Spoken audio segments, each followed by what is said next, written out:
Salam dan bahagia. Perkenalkan, nama saya Edila Anandi, NIM 2019 008174, Prodi Manajemen Fakultas Ekonomi Universitas Sarjana Wiyata Taman Siswa. Video ini dibuat untuk memenuhi tugas sospol tentang Undang-Undang Cipta Kerja atau Omnibus Law.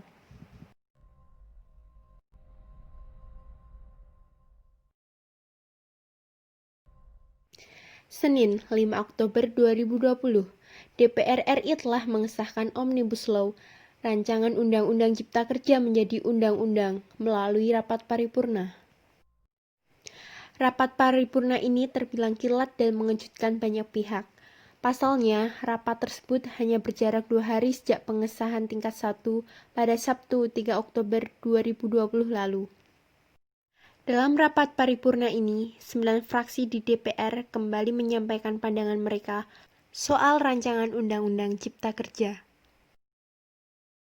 Hanya 2 dari 9 fraksi yang tetap menolak seluruh hasil pembahasan Omnibus Law, rancangan Undang-Undang Cipta Kerja, yaitu fraksi PKS dan fraksi Partai Demokrat.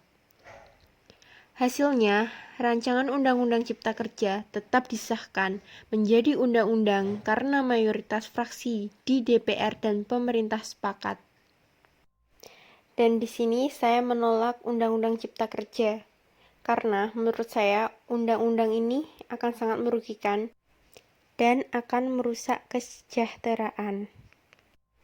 Di sini saya menolak Omnibus Law atau RUU Cipta Kerja dengan alasan.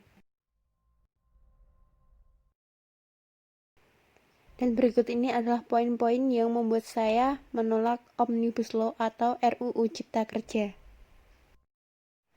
Yang pertama adalah upah minimum di kabupaten atau kota hilang. Poin pertama ini yang disoroti adalah hilangnya ketentuan upah minimum di kabupaten atau kota. Berdasarkan RUU Cipta Kerja, sebelumnya Cipta Lapangan Kerja, Pasal 88C ayat 2 hanya mengatur upah minimum provinsi atau UMP. Sedangkan Peraturan Pemerintah Nomor 78 Tahun 2015, penetapan upah dilakukan di provinsi serta kabupaten atau kota. Yang kedua adalah pesangon menurun dan tanpa kepastian. Poin kedua ini yaitu soal nilai pesangon yang dianggap menurun dan tanpa kepastian.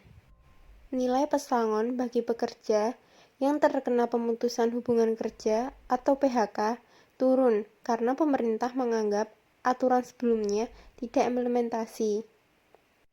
Dan aturan perihal pesangon ini ada di Undang-Undang Nomor 13 Tahun 2003 tentang Ketenagakerjaan. Yang ketiga adalah bisa asal PHK. Karena adanya aturan outsourcing dan karyawan kontrak bebas yang tak ada batas waktu, maka pemutusan hubungan kerja atau PHK dianggap menjadi mudah dilakukan. Dalam seumur hidup, boleh dikontrak dan di-outsourcing dalam RUU Cipta Kerja. Agen outsourcing resmi diberi ruang oleh negara. Omnibus Law menghapus aturan mengenai jangka waktu perjanjian kerja waktu tertentu atau pekerja kontrak. Di pasal 59 ayat 4 Undang-Undang Cipta Kerja menyebutkan ketentuan lebih lanjut mengenai jenis dan sifat atau kegiatan pekerjaan, jangka waktu dan batas waktu tertentu diatur dengan peraturan pemerintah. Sebelumnya, Undang-Undang Ketenagakerjaan mengatur PKWT dapat diadakan paling lama 2 tahun dan hanya boleh diperpanjang 1 kali untuk jangka waktu paling lama 1 tahun. Ketentuan baru ini berpotensi mempengaruhi kekuasaan dan keleluasaan bagi pengusaha untuk mempertahankan status pekerja kontrak tanpa batas. Yang keempat adalah tenaga ahli daya semakin bebas. Omnibus Law ini akan membuat penggunaan tenaga ahli daya semakin bebas. Padahal, sebelumnya dalam aturan undang-undang mengenai ketenagakerjaan, penggunaan outsourcing dibatasi dan berlaku hanya untuk tenaga kerja di luas usaha pokok. Omnibus Law menghapus aturan mengenai jangka waktu perjanjian kerja waktu tertentu atau pekerja kontrak. Di pasal 59 ayat 4, UU Cipta Kerja menyebutkan ketentuan lebih lanjut mengenai jenis dan sifat atau kegiatan pekerjaan, jangka waktu, dan batas waktu tertentu diatur dengan peraturan pemerintah. Sebelumnya, UU Ketenagakerjaan mengatur PKWT dapat diadakan paling lama 2 tahun dan hanya boleh diperpanjang 1 kali untuk jangka waktu paling lama 1 tahun. Ketentuan baru ini berpotensi mempengaruhi kekuasaan dan keleluasaan bagi pengusaha untuk mempertahankan status pekerjaan kontrak tanpa batas.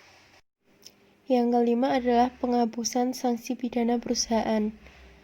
Alasan kelima, Federasi Buruh mengkhawatirkan soal penghapusan sanksi pidana bagi perusahaan yang melanggar. Omnibus Law menggunakan basis hukum administratif sehingga para pengusaha atau pihak lain yang melanggar aturan hanya dikenakan sanksi berupa denda, karena sebelumnya pelanggar tersebut masuk dalam kategori kejahatan. Dan sanksi bagi perusahaan tidak bayar upah sesuai ketentuan dihapus.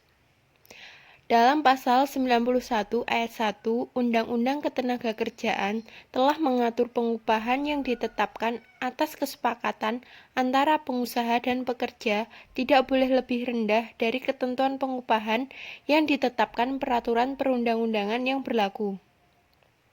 Pasal 91 ayat 2 menyatakan dalam hal kesepakatan sebagaimana dimaksud dalam ayat 1 lebih rendah atau bertentangan dengan peraturan perundang-undangan.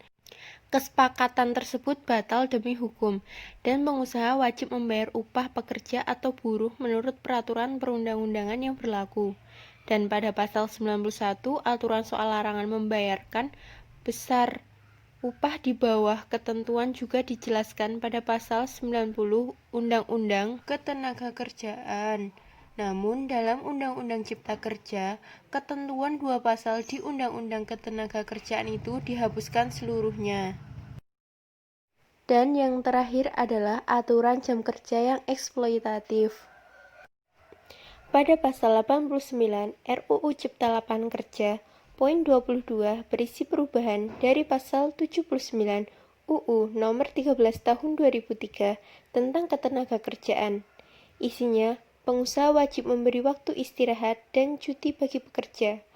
Dalam bekerja, setiap buruh memiliki hak yang manusiawi. Sedangkan waktu kerja dituntut paling lama 8 jam per hari dan 40 jam dalam 1 minggu. Serikat Pekerja khawatir, pekerja yang bekerja kurang dari 40 jam seminggu, maka upahnya otomatis akan di bawah upah minimum. Dan hak pekerja untuk mendapatkan hari libur 2 hari dalam 1 pekan sebelumnya sudah diatur dalam Undang-Undang Ketenagakerjaan dipangkas.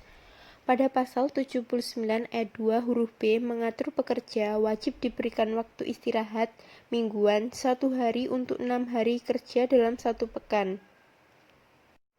Pasal 79 juga menghapus kewajiban perusahaan untuk memberikan istirahat panjang 2 bulan bagi pekerja yang sudah bekerja selama 6 tahun berturut-turut dan berlaku tiap kelipatan masa kerja 6 tahun.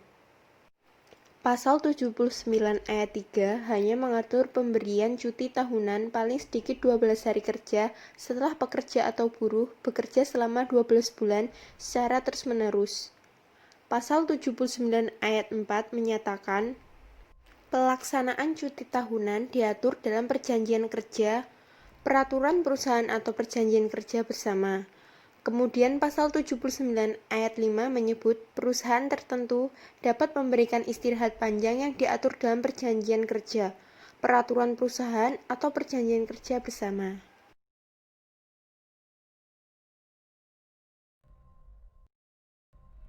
Yang ketujuh adalah hilangnya jaminan sosial. Dengan karyawan kontrak dan outsourcing, tak ada jaminan sosial pensiun.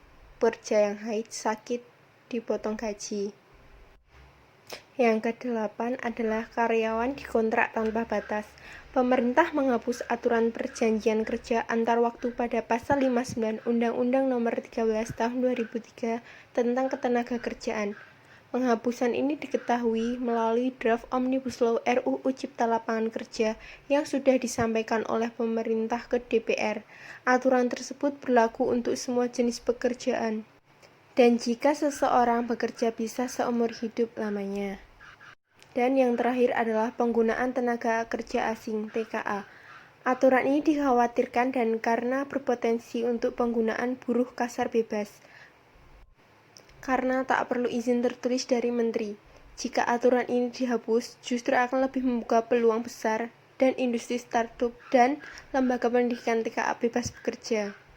Hal ini tentu saja akan mengancam ketersediaan lapangan kerja untuk orang Indonesia, karena persaingan kerja yang ketat antar orang lokal dan orang asing.